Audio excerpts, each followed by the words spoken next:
Congress party నుంచి MLC Teenmar Mallanna suspend వ్యవహారం తెలంగాణ రాజకీయాల్లో హాట్ గా మారింది. ఎమ్మెల్సీ తీన్మార్ మల్లన్న నెక్స్ట్ ఏం చేయబోతున్నారన్నది ఆసక్తికరంగా మారింది. తనను సస్పెండ్ చేయడంతో ఇంతవరకు స్పందించలేదు తీన్మార్ మల్లన్న. ఆయన వ్యూహాత్మకంగా ముందుకు వెళ్తున్నారని తెలుస్తోంది. కొందరు బీసీ సంఘాల నేతలతో సమావేశమై భవిష్యత్తు కార్యాచరణపై చర్చించారు. 3 ఎమ్మెల్సీ స్థానాల ఎన్నికల కౌంటింగ్ సోమవారం జరగనుంది.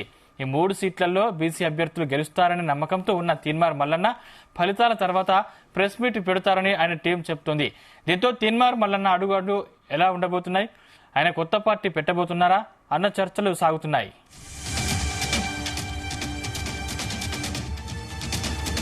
దానికి సంబంధించిన మరింత పూర్తి సమాచారం కరెస్పాండెంట్ రాధాకృష్ణ అందిస్తారు. రాధాకృష్ణ,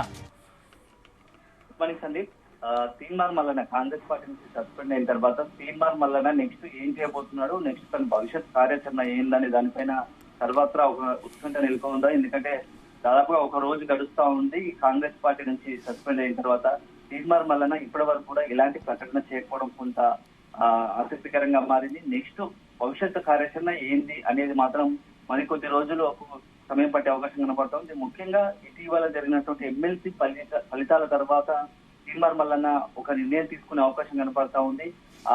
తన భవిష్యత్తు ఏందనేది ఆ ఎమ్మెల్సీ ఎన్నికల ఫలితాల తర్వాత ఒక ప్రకటన చేసే అవకాశం ఉంది, ప్రెస్ మీట్ పెట్టే అవకాశం ఉన్నట్టుగా తెలుస్తోంది. ఇప్పటికే అయితే ఈ సమయంలో ఈ మధ్య కాలంలో బీసీ సంఘాలతోని పెద్ద ఎత్తున ఉన్నటువంటి బీసీ సంఘాలు, ఇతర పార్టీలు ఉన్నటువంటి బీసీ నాయకులతో చర్చ జరుపుతున్నట్లుగా తెలుస్తుంది. ఇంటర్నల్ గా చర్చ జరుపుతున్నట్లుగా తెలుస్తుంది. తన భవిష్యత్తు కార్యాచరణ ఏం చేయాలి, ఎలా ఉండబోవాలి. ఎందుకంటే గతంలో బీసీల ప్రాతిపదికని కొన్ని పార్టీలు వచ్చినా అవి ఇంత సక్సెస్ కాలేదు.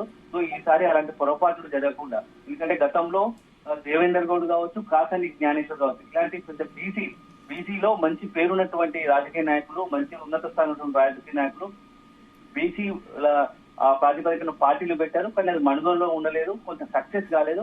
ఈసారి అలాంటి పొరపాటు జరగకుండా కొత్త పార్టీ పెడితే ఎలాంటి కార్యాచరణ ప్రకటించాలి, ఎలా అందరినీ కలుపుకునే ప్రయత్నం చేయాలి అని చెప్పేసి కొంత ఆలోచిస్తున్నట్టుగా తెలుస్తా ఉంది. ఈ లోపు మల్లన్న కూడా రకరకాల మంది బీసీ సంఘాలతో పాటు ఇతర అతని సన్నిహితులు కొన్ని సూచనలు సలహాలు చేస్తున్నట్టుగా తెలుస్తా ఉంది. ఇప్పటికే అయితే కొంతమంది సన్నిహితులు మాత్రం బీజేపీ ఇప్పటికే బీసీ ప్రాతిపదికన బీసీ ఎజెండాగానే పోతుంది. కేంద్రంలో నరేంద్ర మోడీ, అదే రాష్ట్రంలో కూడా కొంత బీసీ కొంత ప్రయారిటీ ఇస్తున్న నేపథ్యంలో బీజేపీ వైపు పోతే బాగుంటుందా అనేది కొంతమంది అతని సన్నిహితులు సూచనలు ఇస్తున్నట్టుగా తెలుస్తోంది. సో దానిపైన మాత్రం అందరి సలహాలు తీసుకుంటున్న మల్లన్న భవిష్యత్తులో కార్యాచరణ ప్రకటించే అవకాశం ఉంది.